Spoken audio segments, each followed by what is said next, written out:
Hello, everyone, from a beautiful, sunny, 85-degree day here in Dallas, Texas, and welcome to the third webinar of Cinema in Flux. We have 4 more minutes to go till we open the room. We've opened the room, but then 4 more minutes till we officially kick off. So just get comfortable. I hope we have no audio issues today. And yeah, things should be kosher, hopefully. But I would love to see your and say who's here.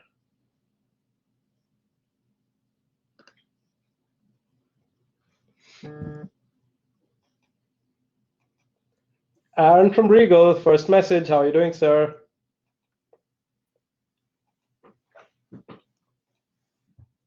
Kelly, good to see you. We strong. Shawn from Real Lee, hey. Hey, Wesley, how are you doing? Wendy from Showbiz, how are you doing? I know you were the last one as well. Good to see you. Heidi, I wanted to see a picture. Did you get your gear or no? Did you get your hat?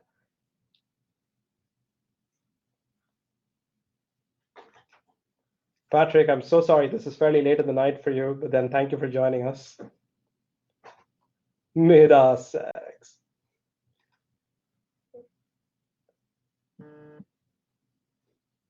Nice. Wesley, you got your hat. That's good to see. Love to see some pictures if you can put it up. Heidi, thank you. Once you should get it, I think on 29th. That's what I'd emailed some time ago. So, but when you do, would love to see a picture. Hey, how are you doing? Hey, Nancy. Okay, we have 3 more minutes. Melissa, we miss you and your tropical shirt, so I had to make up for it this time. Brian, good to see you. Thank you for the tip, Brian, on the NATO webinar. I'm glad we gave you enough room to make it up here.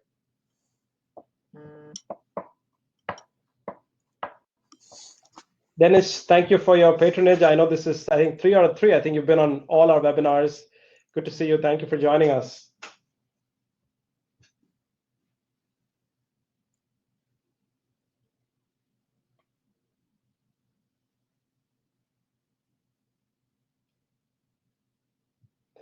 Okay, 2 more minutes.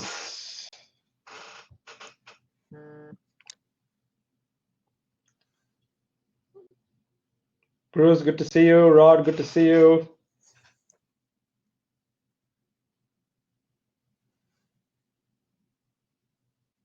Sandy, you need a book of business cards. You can't be the business card holder, I can tell. You have so many hats that you wear. Oh, no pun intended.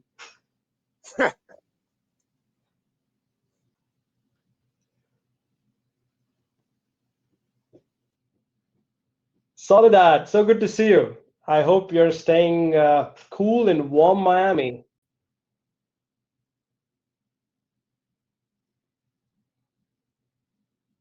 Mabel, thank you for joining us.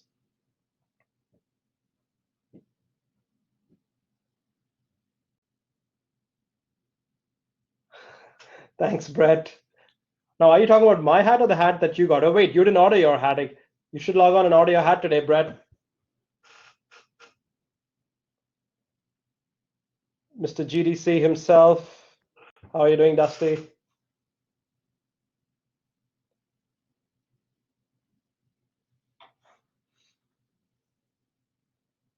Todd, good to see you, Todd Cummings from Krikorian. Are you in Kentucky or the West Coast this week?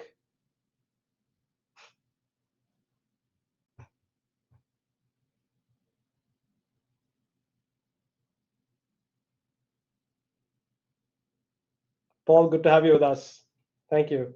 Okay, it's time. So, everyone, thank you for joining us for the third webinar. I am super pleased to announce that this was the topic that was most polled when we asked you guys at the end of our first webinar saying, which topic would you want to hear us talk about next? And the resounding answer was the film product. Now, at that point, we couldn't cover film product because no one knew what was going to happen. Not like much has changed now, but then I think we have a little better idea than we did before. And so we said, you know what, it's the right time to put together a fantastic panel and talk about movie going and the 2020 film slate. So with that, I'd like to start off by just going over some of my opening notes. Like always, I know last time we had a bunch of audio issues. Thank you for putting up with that. And if you showed up despite that, I appreciate that genuinely. We realized what the problem was. We've localized it and fixed it. So hopefully this time it should be a lot better. And of course, the comments window is open. Like you guys are already going to town. Feel free to post whatever you'd like and be nice. We have Bobby from our team who's watching through your comments, and any questions will get picked up and flagged off to the moderator, who will then present that to the panel. And I cannot guarantee that all your questions get picked up, but guess what? We love all your questions and we love all of you. So keep asking those questions. Next is, of course, merch. Like you might have received an email or too many emails from us talking about our merch. We're super proud that we're now supporting the Bill Rogers Foundation's Pioneers Assistance Fund. All profits from sale of all of our merchandise goes towards supporting the fund, which is in turn supporting displaced exhibition staff in these troubled times that we see ourselves in. So please go online. Those of you who've already placed your orders, like Melissa, Heidi, all of you guys, thank you so much. Appreciate the support that we've been getting. Please go ahead and place your orders. It would mean a lot. The website is shop.cinemainflux.com, like you can see on your screen right now. Now, before going further, thank you. I see, Amy, that you like my hat. Go ahead and place the order, yeah? Just a quick overview about who is Influx. Now, I know this was called Cinema in Flux because we wanted to talk about the change in the industry. But then it also so happens to be our company's name. Influx has been around for the last 14 years, and we've been working with exhibitors across the world. We build audience engagement solutions for them in terms of ticketing and digital solutions. We've seen a fair bit of this industry, having worked with exhibitors who sell tickets for as little as $2 a pop, all the way through to exhibitors in the Middle East where you have tickets that go up to almost $15, $25 each. So we have a fair bit of experience in this field, and which is why we've been in the US since 2018, trying to work the market. And we said, you know what, we should do this for everyone. So thank you for supporting us. And none of this is intended to be a sales pitch. This is almost literally just to tell you who we are. Moving on, I'd like to introduce our moderator for today, Mr. Celluloid Junkie himself, Sperling. Now, like a lot of you have already aware, and you might have attended before, the CJ Celluloid, the CJ Cinema Summit is hugely popular, and a lot of you have been attending that. But then this just shows that we all exist, we all coexist. We're happy to be a part of each other's successes, and I'm so excited that Sperling agreed to be a part of today's event. Sperling, thank you for joining us. Oh, thank you. Thank you for the invite. I'm happy to be here. And I'm sure Patrick would take umbrage to saying that I'm Mr. Celluloid Junkie. Patrick Fonsikowski would might have a thing or two to say about that. You're right. I need to fix that with him then. But Patrick's a long-termer from the industry. He was previously a VP at DTS, where he developed products such as the DC20 digital cinema server and the AP20 audio processor. He also co-hosts the Showbiz Sandbox podcast, which I'm sure a lot of you tune into. So with that, I'd like to then move on to introducing our next speaker. Our next speaker is Paul, and I've got to get this right, Paul Dergarabedian. I hope I got that right, Paul.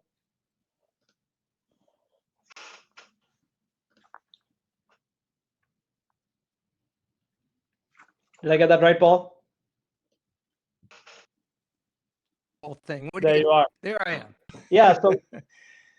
Yeah, it's great to be here. Thank you so much. Paul is the movie industry's most recognized and widely quoted authority on media-based information analysis. He's, of course, a senior media analyst with Comscore, and he contributes to the who's who of the media world as far as a take on the film industry goes.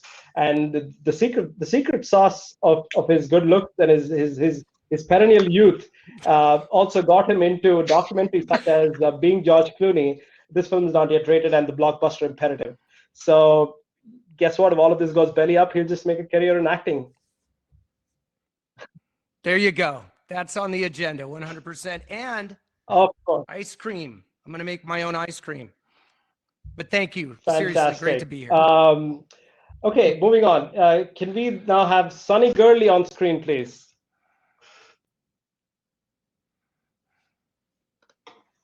I needed to say so little about Sonny that the slide just had 3 small little bullet points, because He's been a film buyer for over 45 years. He's worked with AMC in various capacities for 38 years and has been with Marcus for the last 7 years.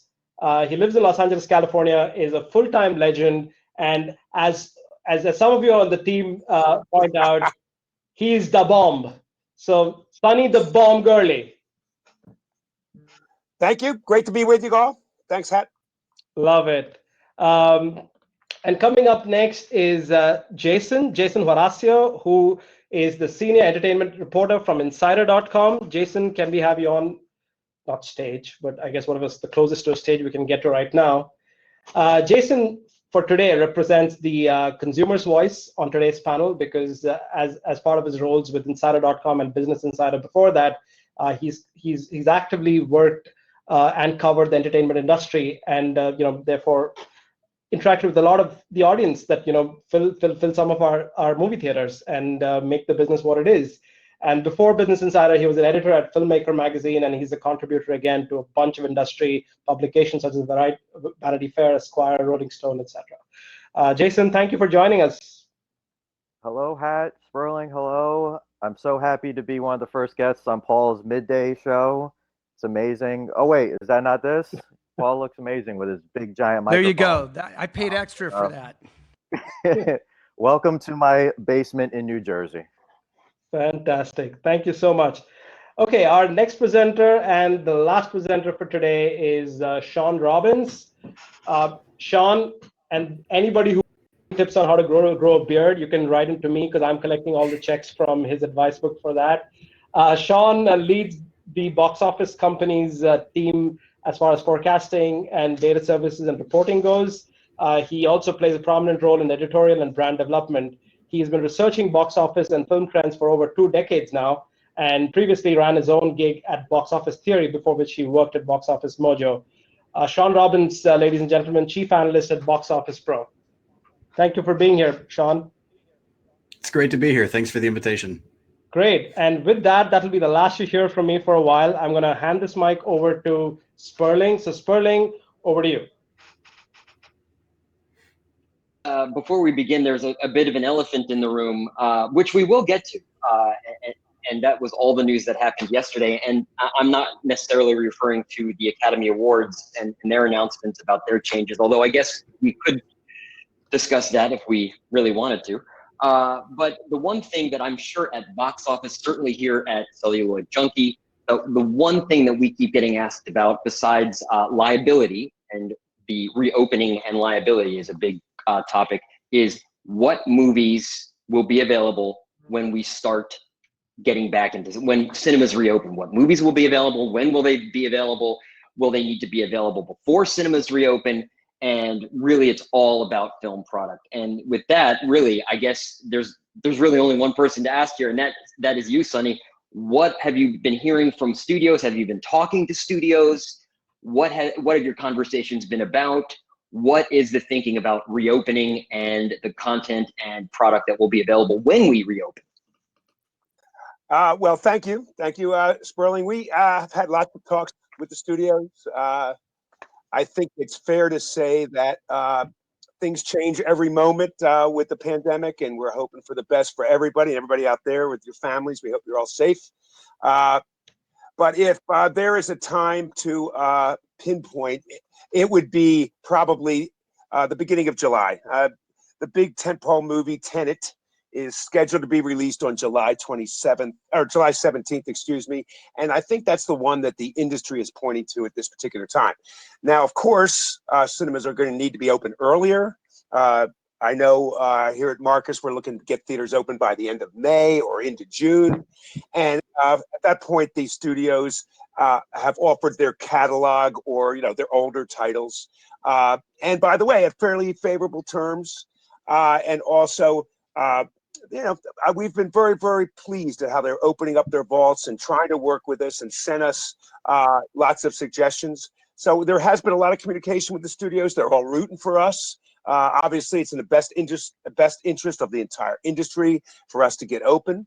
I think everybody realizes that we can't be open until it's safe to do so, and with a lot of procedures in place to make sure their customers feel comfortable, feel safe, and will enjoy the environment like they always have. But I would say, to answer your question, the opening is probably, for the first big title, Tenet and then Mulan. Tenet on the 17th, Mulan on the 24th of July. And then before that, cinemas will be open, the month or so before that and throughout the month of June. And they will play library or catalog titles to get started and to get their staffs trained. Well, okay, so let's talk about that for a second. You guys are planning to open the beginning of July, but what happens if Los Angeles isn't available, or New York isn't available, or I don't know, Paris, France isn't available, or they can't do a worldwide launch of a film like Tenet? What will happen? Will they still decide to release that film, or do they hold on to it until they can get a bigger platform? Well, I think that at this point, Warner's is looking to release that movie in enough markets. They feel that there are enough markets will be open that it'll be worthwhile to release it. If the situation should come where enough markets are not open, they would need to move the release date. But at this point in time, which is all we can go by, is today, they are planning to have that movie released, and they feel enough markets will be open. But can I jump in here? Yes, second? absolutely, Paul. I was just about to ask you. No, I think Sonny is exactly right. I think having archival titles to warm up the situation a little bit as the date of mid-July approaches with a Tenet, then with something like Mulan, I would think that the best possible scenario for those two films would be every movie theater open, at least that can be open across the country and across the world, because those movies are definitely going to need that theatrical box office to make their mark, become profitable, all those things. I think opening, as Sonny said, at the maybe end of May, June, start getting people accustomed to the idea of going back to the movie theater. And then by that time, if things are looking really good, Tenet opens, hopefully does great business. We'll talk about that later, what great business will mean. And then Mulan and so on as we get further into the box office year, once that slow rollout happens, and then when hopefully all the theaters open, if it's safe and appropriate to do so. I'm not even going to get into, well, Mulan we know was done. We know that was, premiered, in fact. So we know it doesn't have any post issues. Tenet was still being worked on, so I'm not going to go there because I'm assuming that they can finish that film in some form. But I guess my question, Sonny, for you would be, what kind of films, whether it be Warner Brothers or Disney or Paramount, what are they offering you? Have they given you any titles? I know that you said they're going to be giving them to you on one drive with a whole bunch of DCPs, and you can kind of pick and choose what you want. But I guess, first of all, are they offering to give them to you for free as they were doing in China? And the China Film Group was saying, just play the content and don't worry about the terms. But the terms are very favorable. A lot of time, studios are looking at flat rentals, which are very reasonable. I think they all understand the situation, that we're trying to get up and running and do some dry runs before we get ready for the opening day, which would be July 17th. So I don't know if we've gotten exact quoted prices, but the terms will be very favorable. And the movies that are being offered are most of the movies you would see in a catalog series. Everything from the Indiana Jones to the Harry Potter series, and from then other movies that are classics. So we'll have plenty to play. And we'll have a lot of movies that we feel will be suitable for the big screen. We'll try to program, epic type movies that will play well on our bigger screens. Because Sonny, obviously, we really. Sonny, will you take requests on that? Will you take requests? Because there's certain movies I would love to see on the big screen that maybe I haven't seen in 20 years. Absolutely. In fact, I was talking to one of my colleagues today that said that she's asked several of our team members at Marcus, and also team members that are theater managers, on what their ideas are, and we're going to put together as best a programming package as we can to get us started. But I would emphasize that it's incumbent upon us as exhibitors to pay attention to the governor's, whichever state's governor's rules are, and that we provide a safe environment, and that we make sure that when people come to our complexes, they feel safe, and they will get, when they get into the theaters, they'll enjoy a big screen movie like they're always used to, and hopefully they'll get used to coming back quickly. Do you think, and I guess let's bring Jason and Shawn in here, because and Paul, feel free to answer as well. Do you think, and I know we have a poll, actually, I should ask, why don't we throw the poll up too? What do you think exhibitors should do? Do you think they will be expecting that customers will expect a cheaper price for archival content, repertoire content, revival content, so to speak? Do you think that they are expecting, well, I'm not going to be paying $15 for that, I'll pay $6, but I'll still have to buy the $10 popcorn? I mean, Jason, what is your sense of that? I don't know if I'm coming up on the screen or not. I think you guys can hear me though. I think what I've been hearing is, I think I'm coming up. Here I am. Hello. What I've been hearing is, for like Sonny said, for the fees, very manageable for some titles, you know, kind of just go and play with it. For the audience themselves, I think when you go and you are going to offer those kind of library titles, they're going to want a lower price for sure. I don't think they're going to go and watch, you know, I'm not saying this is going to be used, but like, you know, Avengers Endgame for, you know, the price they went to go see it originally. Concessions, I would be shocked if concessions were cheaper. If you guys can do it, God bless you. But I personally would be, I'd be very shocked if that happened. Cheaper ticket prices, even for later, you know, in the day, evening. I think that's totally doable, because I think the name of the game before getting the tenant is to getting people comfortable, getting them to understand that for a little while, social distancing within the theater is going to be the norm. Social distancing when you're out in the lobby or, you know, going to concessions is going to be the norm. There's going to be signage everywhere. You're probably going to see staff wearing masks. So I think just the more you can get people in there to understand that it's safe, but this is the way it's going to look, I think the better.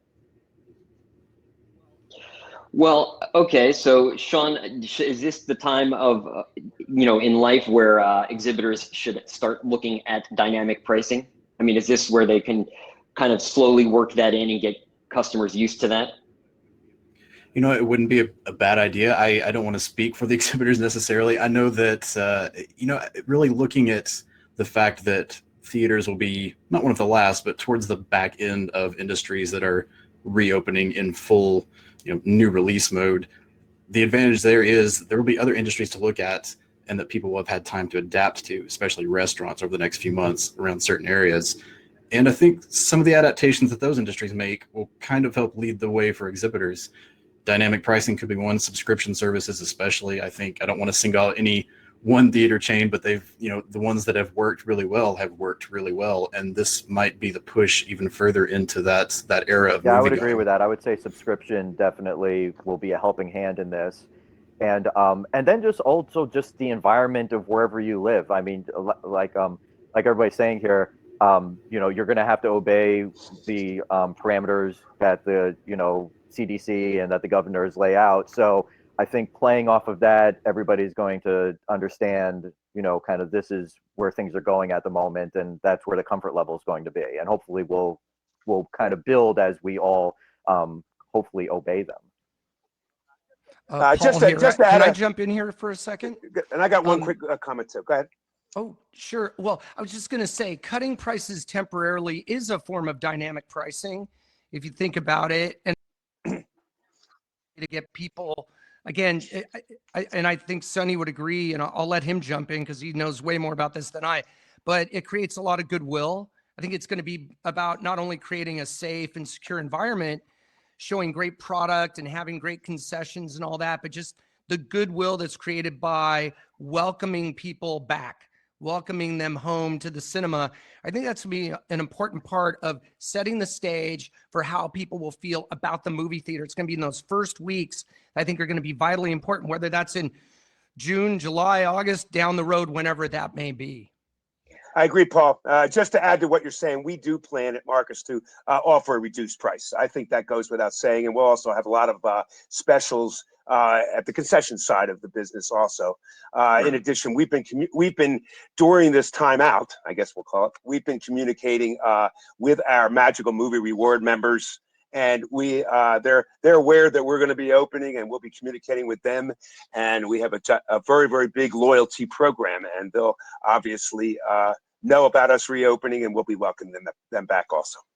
Well, I can see here on the poll that increased prices temporarily definitely is not something that anybody seems to want. And I guess, really, I guess, do you think there's a lot of talk in the chat about really just getting people used to going back to the movies. I always talk about and tell people about the issue of a younger generation not using the movies as a form of entertainment, that you can actually develop bad habits, so to speak, or at least bad habits for our livelihood by not having them come to the cinema. I guess my next question really would be for, well, I guess Jason and Shawn, which is with movies being such a communal experience, and really we all expect to be in a room with a whole bunch of people. What's that going to be like when you have 3 seats next to you on either side empty? Are you talking to customers, or are you talking to the public in general, doing sentiment surveys, finding out what it is they're expecting, what it is they want, whether they hope that cinema can stay cinema? Is it still going to be cinema without the crowd? What do you think, Shawn? I think it will be. I mean, I think that's the number one attraction of going back to the cinema will be the movies themselves. And the communal experience, I think everyone will be very understanding for the most part that we might not be able to sit side by side in 500 seat auditoriums for a few months. I think by the point, especially by July, we already see people eager to just go out and do things like going to the movies. A few months from now, that's just going to be an even stronger emotion for a lot of people. And right. It's one of the sacrifices I think many people will be understanding of. And in the long run, at some point things will get back to normal. We don't know when exactly, but that is the number one aspect of going to the movies. It's that communal aspect, and that will still be there. Even if we have to sit a few feet apart, it will still be there. And you'll have auditoriums playing the same movie, probably half the theater, if not more initially, because there will only be a few new releases. So you're still going to have the people there, just plenty of room to spread it out across. Well, and I guess I don't know whether we're going to show the poll results or not, but if we do, I guess now would be a good time to show them. If not, I would say, one thing I would expect everybody to see is, will you be wearing a mask? Not you personally, but will you expect, certainly we expect all the customers, all the workers within a cinema to be wearing a mask, at least initially. But what about the customers? Are you going to ask them to wear a mask? I know I just did a story on CJ yesterday about Evo in Texas, and they will be handing out masks to those who don't bring them with them. But in their phase 2, wearing a mask will be voluntary. What do you think is going to happen, Jason? I think, I'm in Jersey. You can't go anywhere without a mask on. So I have no problem going to a movie theater wearing a mask. People I've talked to have no issue with that. I'll put it this way. I'm currently in my basement. I got 2 kids here with me. If the movie theater down the block from me opened tonight and was showing Top Gun, I would be there. All right. I think there are people that definitely want to get the hell out of their houses. All right. So people were going to the movies before they shut everything down. I think it's going to be very much the site of how things were before states started shutting everything down. People still would go to the movies. I think it's just, once you're in a movie, it's dark and you're looking at a big screen. It doesn't matter who's around you or anything. So I think people will definitely be going back to the movies. Some people are just completely just freaked out by this whole thing, which is understandable. So I think some people aren't going to leave their homes for a long time. But I think for a lot of us, we've been kind of isolated for a long time, and we want to get out there. And if you have to wear a mask, sit apart from people, I think that's totally fine. Well, we're talking about fewer seats, right? At least initially in phase 1, since everybody seems to be doing a phased approach to reopening. In phase 1, there will be fewer seats because there will be at least 1, maybe 2, maybe even 3 seats in between groups. But I guess this really is a question, Sonny, Paul, feel free to chime in, Shawn. Given that we're looking at fewer seats in being sold for movies in phase one, what does a tentpole movie or a blockbuster even look like? Well, I think any film in the theater is a blockbuster when these big movies come out, because just the fact that they're going to be there, let's say Tenet opens in the middle of July, I think we have to readjust what our expectations are for box office. Of course, in the early days of this, that's going to be natural. And anyone who jumps on the fact that, oh, look at the box office isn't quite what it could be, they just don't, I mean, that doesn't make sense. You can't, this is going to be for every business outside the home, brick and mortar, communal business. It's going to take some time to build that up. But, you know, there's also the idea that even with fewer seats in each auditorium being sold, if there's fewer movies, you could put one movie on every screen. And even though in each theater itself, there'll be fewer seats available, maybe you have just a bunch of people all throughout the, if it's a multiplex, obviously throughout the multiplex, able to watch that movie. And going back to something Shawn and Jason were saying earlier, the idea of that communal experience being disrupted by having that social distancing. If you look at the drive-in movies, people are going there, I think right now, well, maybe not at this moment, well, wherever it's dark and there's a screen, people are driving to a, you know, they're going to a drive-in, and by its very nature, you're separated, but you're there together, if you know what I mean. You're there in spirit. You can see the person next to you. It's still a communal experience. And if you're going back to the movie theater at that point, you're a movie lover. Now, you may be somebody who has this just burning desire to get out of the house, like Jason was talking about. And everybody feels that way, but it's going to really be a stand of solidarity of movie lovers and film fans. Again, I always say this, assuming everything's safe and it's appropriate for people to do that. And you're also responsible for your own safety too. If you feel like you're bundled up and you're ready to go and you go out to a theater, that's on you to be safe and secure for yourself. Hopefully other people do that as well. Yeah, and to your point, Shawn, Paul, I think this, sorry. Go ahead. I was going to ask how you define a blockbuster. You're probably about to tell me. Yeah, well, I think to that point, this just comes into this proves why it's such a good idea to have the slate that we do at the moment to open theaters back up with. You have a Christopher Nolan film who it's an original film, but he has this contingent of fans who will show up. And then a couple of weeks later, you have Wonder Woman. You're going to have a comic book fan base showing up. So it's a good way to kind of ease back into the tentpole release schedule, but it'll be different at first. And more than likely, we'll kind of see it in waves. You'll see the diehard movie lovers come out those first few weeks. And then people who are a little bit more cautious likely come out in the weeks after that, which is why, you know, it's going to be hard, if not outright impossible, to call any opening weekend or compare any opening weekend for any of these movies to anything in the past, because even though they might not hit the numbers that they typically would have, maybe they will, who knows, we'll see. But even if they don't, there's a stronger possibility they play longer because you'll have that multi-tiered wave of audiences coming back in over the next few months once reopening hits full stride. Sonny, you were going to say something about tentpoles and blockbusters. Sonny, you might be muted.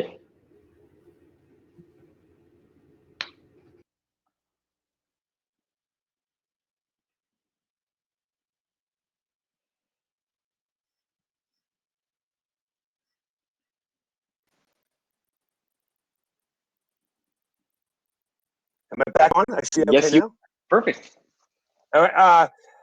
I was just going to say two things. First of all, there'll be serious cabin fever, like you guys have been saying, for people that are moviegoers that can't wait to get out, of which I'm one of them. I'll probably see 10 movies in the first week. That's number one. Secondly, what Paul had started to say is, think about it. When Tenet comes out, if we have a 10-screen movie theater, we'll be playing Tenet in every screen. So capacity will not be an issue. Anybody who wants to come see those first few blockbusters that come out when we open, we'll be able to see them. And then thirdly, I really think that the movies will build as we get further into the process when people feel safer. So the initial opening weekend of a Tenet or a Mulan may not be an indication of what it ends up doing. Well, I guess, you can see the movies in the movie theater. And as we know what happened yesterday, if you're showing a Universal film, you might be able to watch it at home. So I guess why don't we throw up the poll, which is really, should other exhibitors follow AMC and decline to play movies from Universal Pictures? Because that's really the next topic. Shawn, I mean, what do you know, we've seen movies go PVOD. Trolls was the big one. Just to catch people up for those who are just joining us here on Earth, I guess, you know, yesterday Universal mentioned that they made between $95 and $100 million in the first 19 to 20 days, and that they really like PVOD. So they are going to do that for future releases. And at the time, it sounded like they were going to do it for all releases. AMC let Universal Pictures know what it thought of that, which was they didn't like it and weren't going to play Universal films. NATO somehow got involved in the middle of all of this. And so as somebody who covers this space, Shawn, I would imagine you were pretty busy yesterday. It was an interesting day. It'll probably be an interesting few days ahead, I would imagine. You know, it's really hard to comment, I think, specifically on what's developing, because this is, in broad terms, it seems like a public negotiation of some sorts, and really don't want to take anybody's side on this. From a sheer analysis standpoint, we're talking about $95 million in 19 days. That's about 20% less than the first Trolls made in its first 19 days in theaters, which also faced a Marvel movie, Doctor Strange, and the Harry Potter spinoff, Fantastic Beasts. That was a few years ago. Now, I know there's this argument about the profit shares, which is a fair argument to some respects, but I think PVOD is not a discussion that's going to go away. But I think you're seeing the vast majority of the industry really rallying behind exhibition and the support of those windows. And whatever negotiations or discussions come out of this or evolve over the next few months or years, we're all watching and waiting to see what happens. But I think the general idea is that, you know, theatrical has a lot of support, and it's going to continue to have a lot of support. Is that what you're hearing too, Paul? And I'd like to follow up. Yeah, 100%. I think really one need only look at 2019, where we had a global box office of $42.5 billion, which was a new record. And that was happening, you know, it's not like streaming just showed up yesterday. I mean, it's been around for a long time. And last year's a great example of traditional windows and streaming services, with Apple Plus and Disney Plus coming online towards the end of the year, and more now on the horizon, and all living side by side, because people who love content, love watching at home, love going to the movies. Right now, it's a different situation. This is a unique situation. That's why people are literally stuck at home, stuck in neutral. Having great content via streaming is a wonderful thing. It's fantastic. It just shows how much people love entertainment and movies in particular, because they want to get it wherever they can, whether it's a drive-in or at home. What I think we're going to see, though, is down the road, and Shawn's right, things may change in the future. There's no question the whole idea of PVOD, that whole dynamic between PVOD and the movie theater is being tested right now. There's a stress test going on, if you will. We don't know how this is all going to play out, but we do know one thing, that movie theaters are the engine that drive the kind of numbers that make these big budget blockbusters possible. And that's vitally important. And the exclusivity of the first run window makes them more desirable. It actually helps the streamers to have that theatrical experience first. How many people have left a movie theater and run home and pre-ordered a title? That's a great synergy to me. Maybe that's just me. I think it's a lot of people who love cinema, love all types, like music. We can listen to it all day long at home, but why do people go to a concert? It's a different communal experience. The movie theater. Well, plus it's communal. There's no worldwide box office when you do it this way either. So you kind of miss out a little bit on worldwide. Maybe not. They can always release films in Australia later, which is what they're doing. They're releasing I guess Trolls in August, I think. I could be wrong about that. Maybe it was, I don't know. They're releasing another film in Peter Rabbit, actually, in August. Right. But Sonny, as an exhibitor, I would imagine yesterday was quite a day for you, with people calling and asking what Marcus is going to do, given Universal's stance. Oh. Once again, Sonny. Yeah, can you hear me now? Yes. Yeah, there were several calls, obviously. Look, I think that I've had many more calls of support from industry people, including the distributors, who just by their actions, where they have taken movies that were supposed to be released and moved to the later on the schedule, I think it's showing us that they realize the value of the cinema in the evolution of a movie. And I think that most pictures, there have been a few that have gone straight to the PVOD, but the majority of movies have moved to other slots. And I really think that when cooler heads prevail, when there are discussions, I think that right now it won't be the time to really make a big change in the window. I think that obviously it's an issue that will have to be worked on for a long time, but I think that we're going to come roaring back at the movie theaters. And I really think that in a way, this has been, in one small way, this has been beneficial, because I think that people have realized how important the cinemas are to their properties. And I really think that we have really gained a measure of respect and of all that we do. And I think that as we manage this issue going forward, we're going to really come back to life. Well, I know that everybody, I'm sure, would want to know, what is Marcus going to follow AMC, or have they even made any decision at all? Have they decided? No, at Marcus at this time, we do not play day and date with video, but we would still be playing at this time. We'd play the Universal theatrical movies, but we wouldn't be playing the ones that go to video. To be honest, I think that they backed up on that statement a little bit and said there would be some that would go to video. Who knows how many some is? That could be movies that were targeted for video all along. The majority of their movies, look at Minion and look at F9 and look at some of their other titles, they've moved also. Candyman moved. So it's right. I think it's a moving situation. Here at Marcus, we'll play Universal's theatrical movies, at least at this point in time, and we'll have to look at it as things develop. Well, when you think about it, and we're going to bring Jason here in a moment, just something to think about. AMC is owned by Wanda out of China, or at least majority owned by Wanda. Wanda also owns a stake in Legendary, and Legendary has a deal with Universal. So I'll let you guys do the math on that and figure out whether AMC can actually. Love it. Yeah, exactly.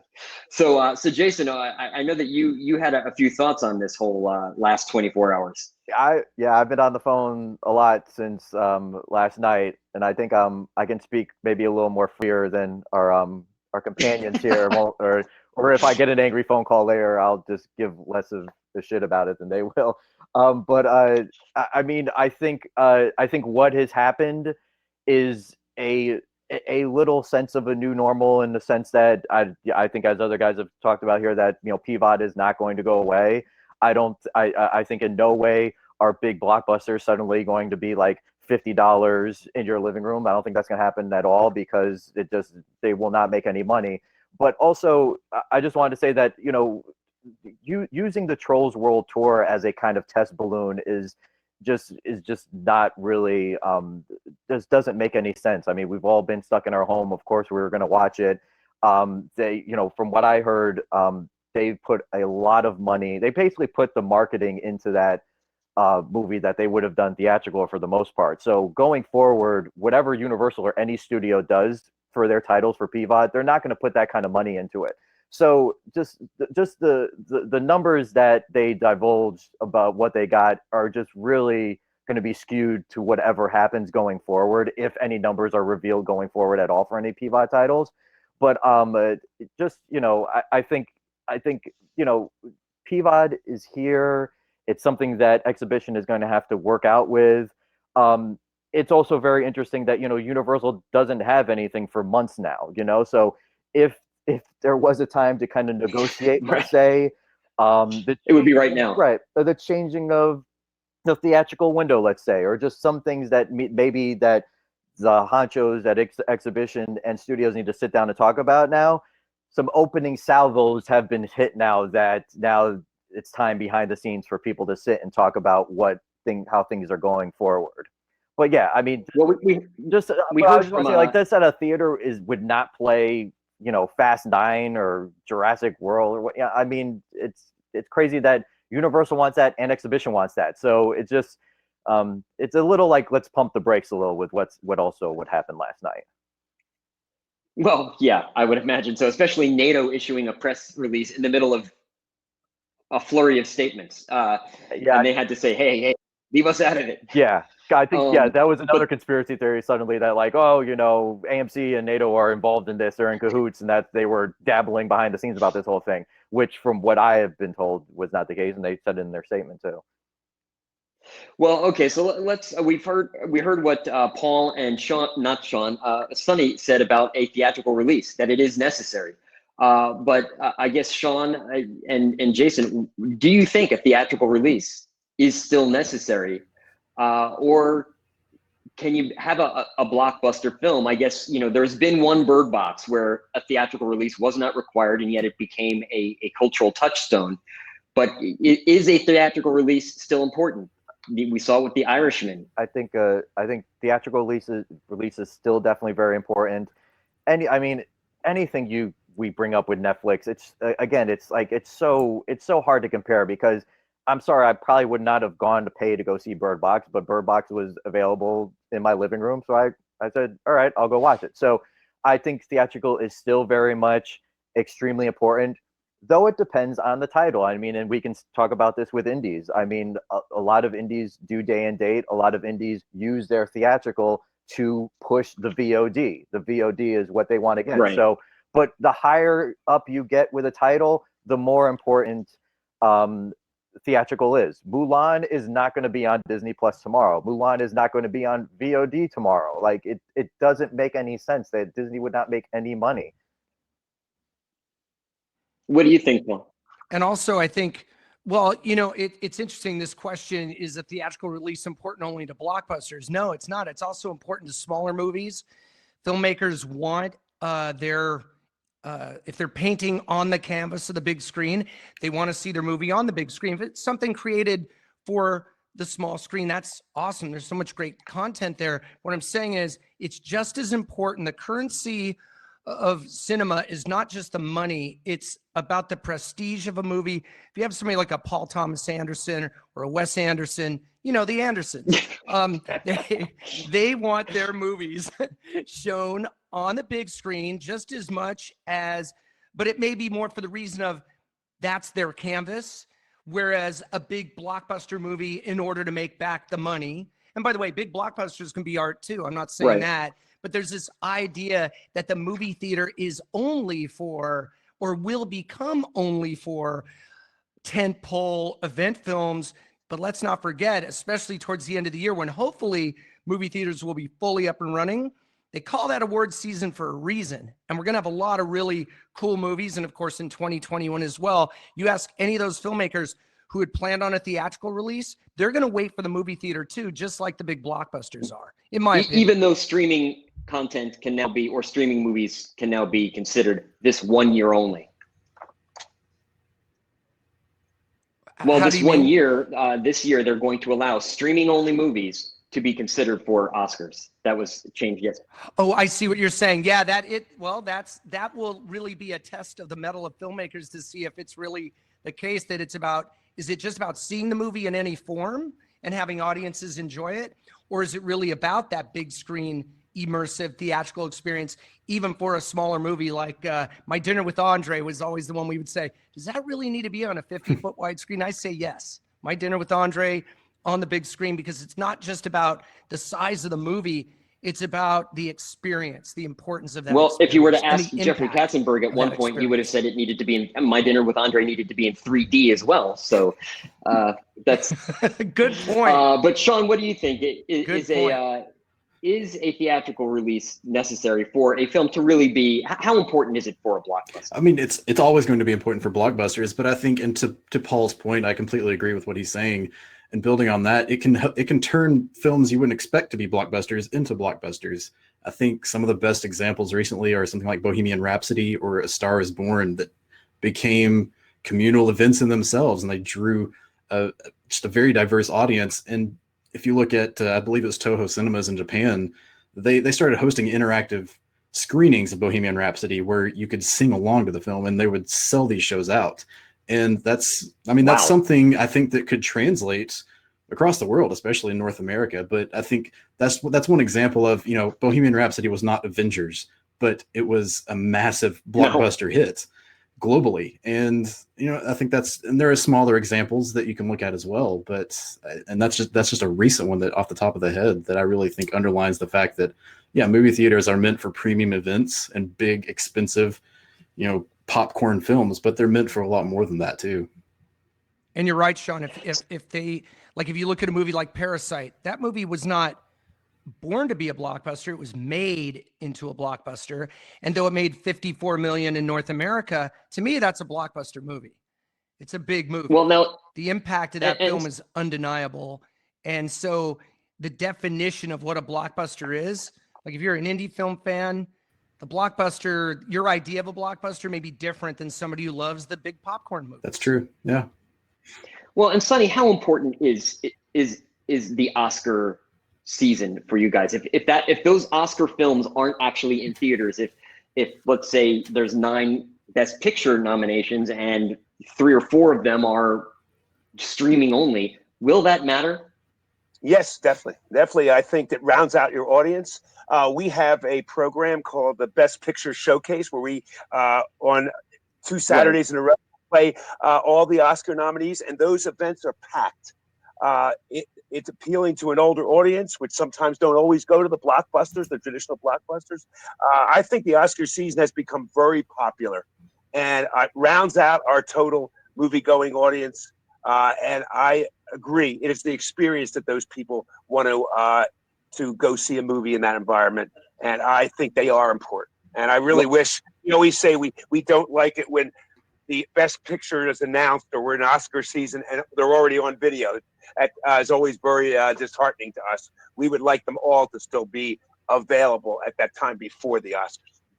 Well, I saw Ann Thompson from IndieWire in the chat room earlier, and I know that I'm sure she has a thing or two to say about Oscar season, since that is definitely her beat.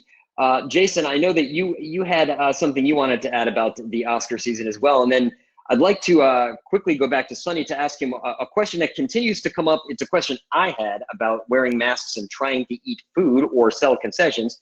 But Jason, what was your thinking on the Oscar season? Yeah, I just wanted to jump on something that Paul had said, but I think it also relates to Oscar season. Is I think going forward, it's always been important, but going forward, I think the filmmaker, the auteur, the one that can really get butts in seats, I think they really need to flex their muscles now going forward, because as Shawn was talking about, where the blockbuster is just like, yeah, of course it's going to be on like every screen.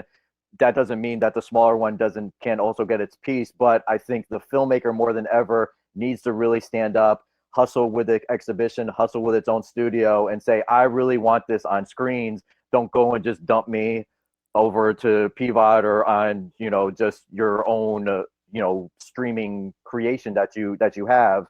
So I think more than ever, filmmakers really have to like put their foot down and say, no, I want to be in theaters. Jason, that's a fantastic point. If you look at Christopher Nolan, Memento was not a blockbuster, right? I mean, his early movies, he developed into this blockbuster director, but his heart belongs to the movie theater. I think he had an open letter to one of the big outlets about the movie theater experience, how important it is. And you're right, like us talking about it, yeah, it's great, and we know a lot of stuff, but the influence of filmmakers. If you have somebody who's a filmmaker who's on the Mount Rushmore directors saying, I love the movie theater, you should love it too, you're absolutely right. That changes That's more everything. important than any 10 analysts, let's say. It changes everything. And so in a way, they're like the custodians and the shepherds of that cinematic experience. But again, of course, they want everyone to be safe as well. I think everybody realizes, yes, we all want to go back to the movie theater, but it's also about health and safety as well. And clearly, I don't care what filmmaker you are, you don't want anyone having an issue by going to see your movie.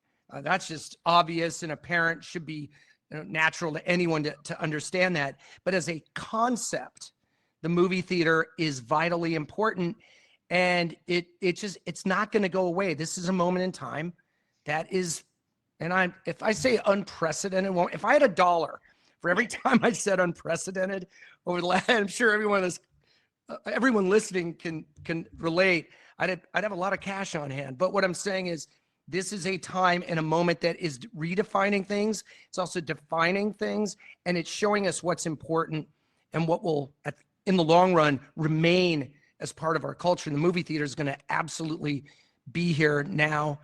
Well, when we reopen or the industry reopens. And we haven't in the even talked future. about the fact that really it's Christopher Nolan's movie that we're talking about reopening cinemas in earnest. I don't want to say it's ironic. It may be a coincidence. It is an interesting side note that it is him, given that he is so. Mr. Cinema. I mean, he still wants to shoot. Yeah, he's Mr. Cinema. Yeah. But let me. And he loves film too. Right. He's a big film guy. I remember at CinemaCon or Show West. He still one of those loves years, shooting on film. he Yeah. sat up there. He goes, "Yeah, he loves chemicals, chemically created film, not necessarily digital. Although digital looks pretty." Well, good we're these about to put days. up the kind of dream release schedule, and kind of in order. It'll be Jason, Paul, and Shawn. So we're taking best guesses here. But before we do that, if we could bring Sonny back to just ask him one quick question, and that is a question that I have had, and I see it's being asked in the chat room, and that is, how do you get a customer to buy popcorn or concessions when they are wearing a mask? Good question, Sperling. Good question. I assume that we are assuming that people will masks at our theater will have masks on. Our attendants, our staff will have masks. I would think that when they would buy their food, and then when they go into theaters themselves, they would probably eat it inside the theaters, is what I would think. But it's definitely going to be an issue at the beginning as we get organized and sort out all of our conditions and so forth. Okay, and I think I clicked on the finish answering button a little too early there, but why don't we put up Jason's dream release schedule here and see how close it is to or what people think about it. So Jason, you're saying I think everybody's agreeing that Tenet will be the July 17th timeframe, with Mulan coming right after, and then Wonder Woman, and then Bill and Ted Face the Music. I guess my question for some of these is are they done? We know that A Quiet Place Part 2 is. We know that Mulan is. Wonder Woman probably was, because it was pretty close to being done as it was. But and Sperling, you also got to remember too that most of these post houses, they're not, no one's there anymore, but they moved all their gear to their houses. Right. So, people are still working around the clock. I've talked to a couple who I know for a fact are. Okay. So can I say for a fact that Bill and Ted will be done? No, but I'd be shocked if it wasn't, to be honest with you, because I think, studios aren't, they aren't dumb. They know they got to get it out there. So I think they've really hustled to get, and a lot of these pro editors, people who work post all the time, they also have they already have built out systems in their house already, even before any of this. So I think, everybody's working around the clock to get these things done. I would think for the most part, outside of maybe, let's say, like Dune, I think Dune would be a good question. Can Dune be finished in time? I think that would be an interesting question. But my question is, what will the scores be like? Because I guess you could technically record a score, but still, it would be kind of funny if good point. One byproduct of this is it's just one synthesized score after another for like a year and a half. But now, what do you have? And I don't know whether we can see what you have in December, but it's not my screen. I want to being. say that I made this thing like last week. That feels like a year ago. So who knows? No one beat me up if none of these movies come out. But I'm just saying, like, just hoping. Fingers crossed. I'm keeping my fingers crossed for all of these. So News of the World coming in, Top Gun, of course, and West Side Story. Yeah, that does seem like.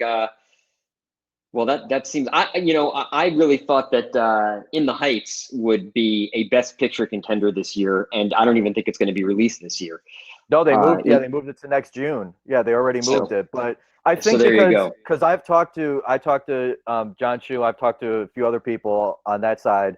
I agree with you. They are very, very bullish on that thing being award season worthy, but also they want that thing to be a very big community setting. They want not the theater to be full. They want like the lobby to be full. They want like a really big audiences to see that movie. So Right.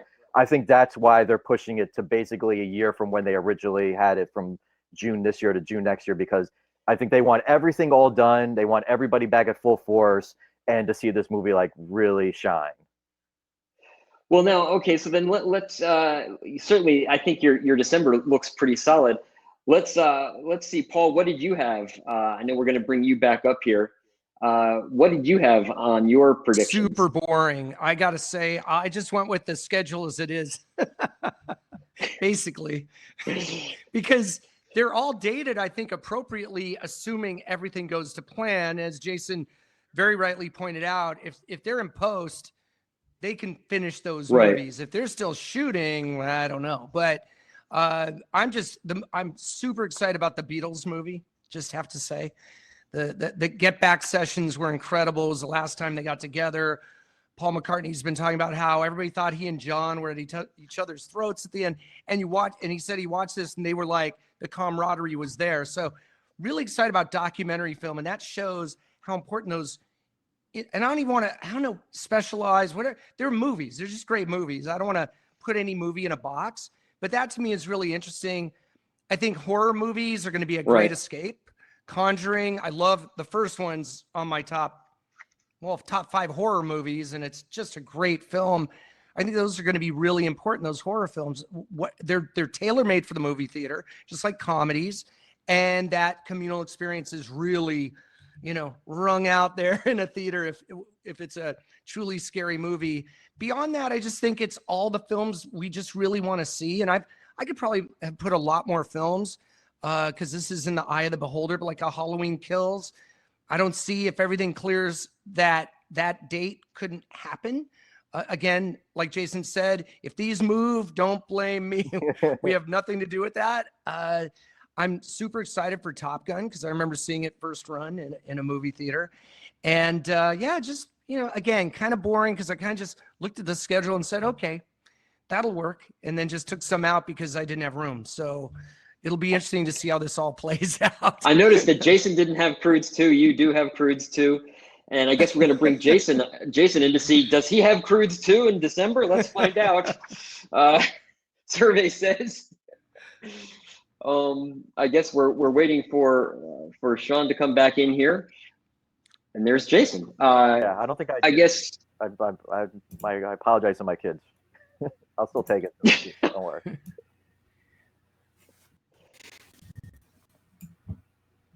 There he is. Let's see.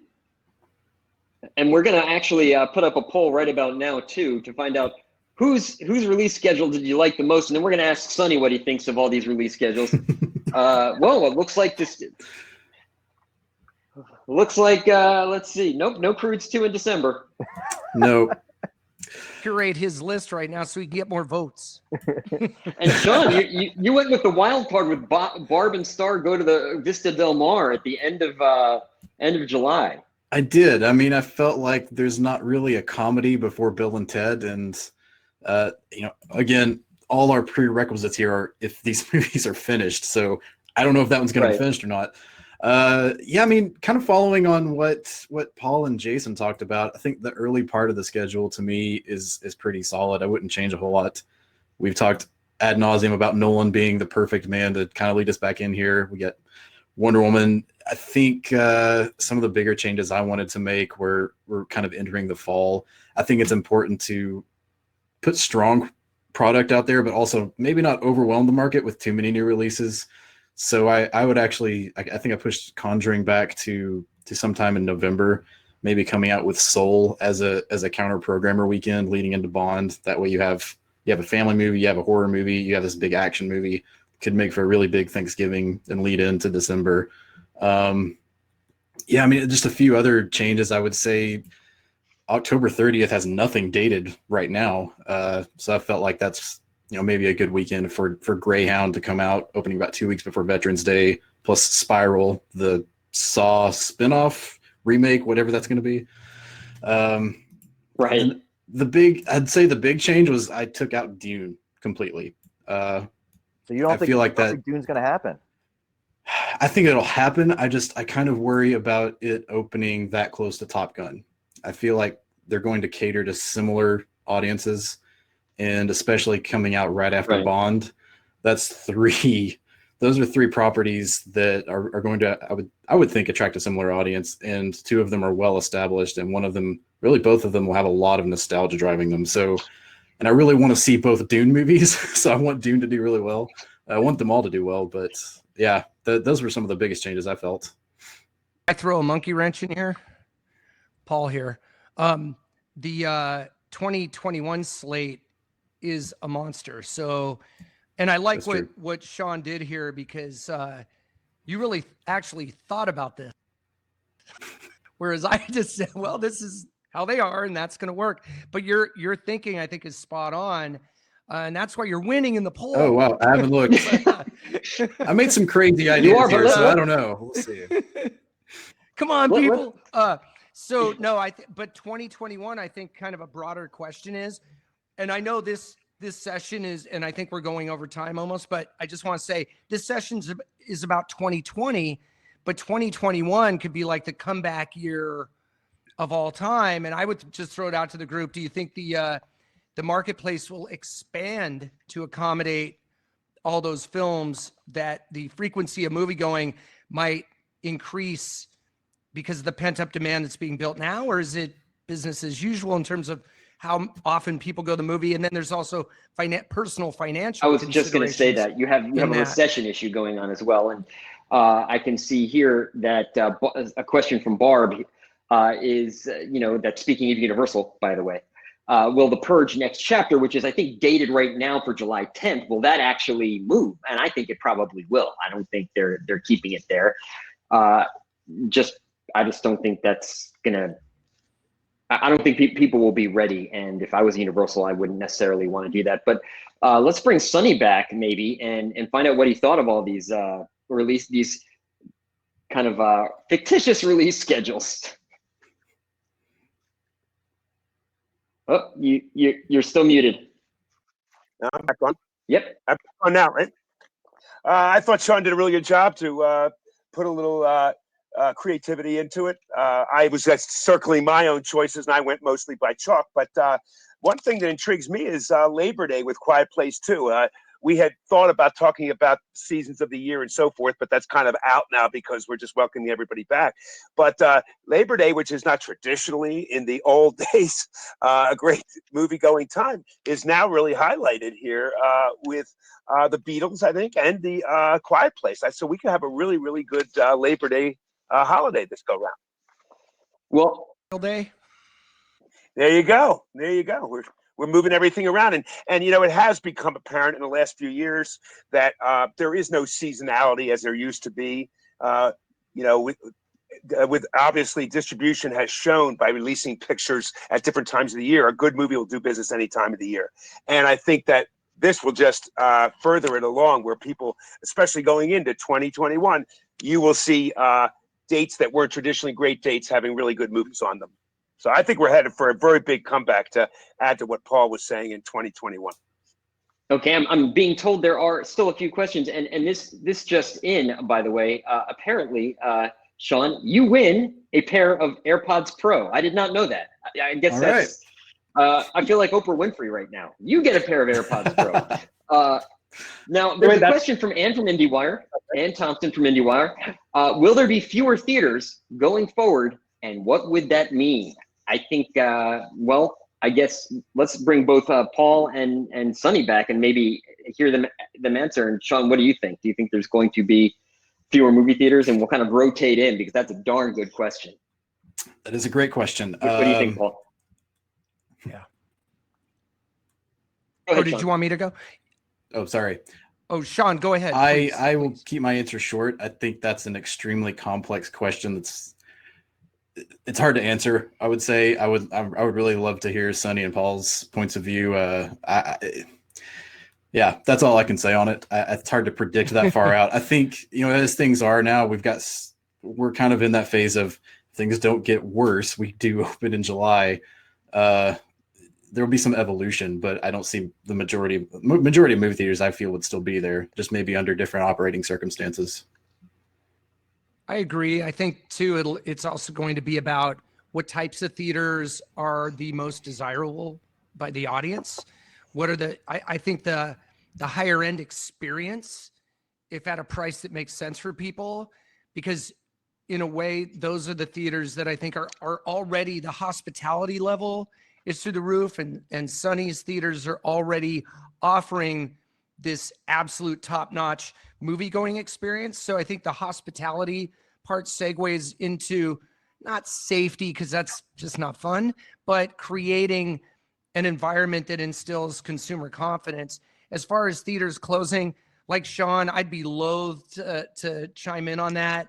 I don't know. I think it'll be it's not about quantity, but quality of both the movies and the experience. So I think that's where it's going to go. But I think it all depends on how well those certain theaters have been running in the past, and if they can hold out for so long. My biggest concern, Anne, hello, would be the really smaller ones that are kind of fueled by nonprofit, by membership. Those would be the ones that I would be most concerned about, because they're oftentimes hanging by a thread already. So those would be the ones that I would be the most concerned about than ones that are chains, or even ones that are just small mom and pop ones, but they do really solid business, and hopefully they're smart enough to with their money. So that would be my answer. Well, and I would imagine Sonny would say that, of course, they're going to have all of their theaters, and we would hope that that is actually the case. But, I know we've gone a little over time, so I wanted to thank everybody. And maybe, Hat, if you want to jump back on and wrap things up, please feel free to do so. I guess here he comes. Hat, thank you very much. Thanks for having me, and I'd like to thank all the panelists as well. Yeah, fantastic session, guys. I mean, thank you so much for participating. All of you for taking your filters off. I think I saw a few comments, and I had a few texts telling me how this is a pretty real discussion. And I think a lot of people expected everyone to be a little more reined in because of, like Jason said, angry phone calls that might follow later. But I think this was a very frank and honest and open discussion. Great webinar. Sperling, you did a fantastic job of keeping all speakers on track. And yes, the AirPods Pro, we just had to do it because we love Shawn, and I think we love his list. He put a lot of effort into it, and he deserved it. And we've continually given away AirPods at various events, and therefore we said let's continue it on a webinar as well. So thank you all once again. You will get feedback emailers from us, and please do keep giving us your feedback as to how we can get better. I'm so relieved that the audio was so much better on this one, and as everything else. So thank you guys, and we'll see you in 2 weeks from now. Ciao.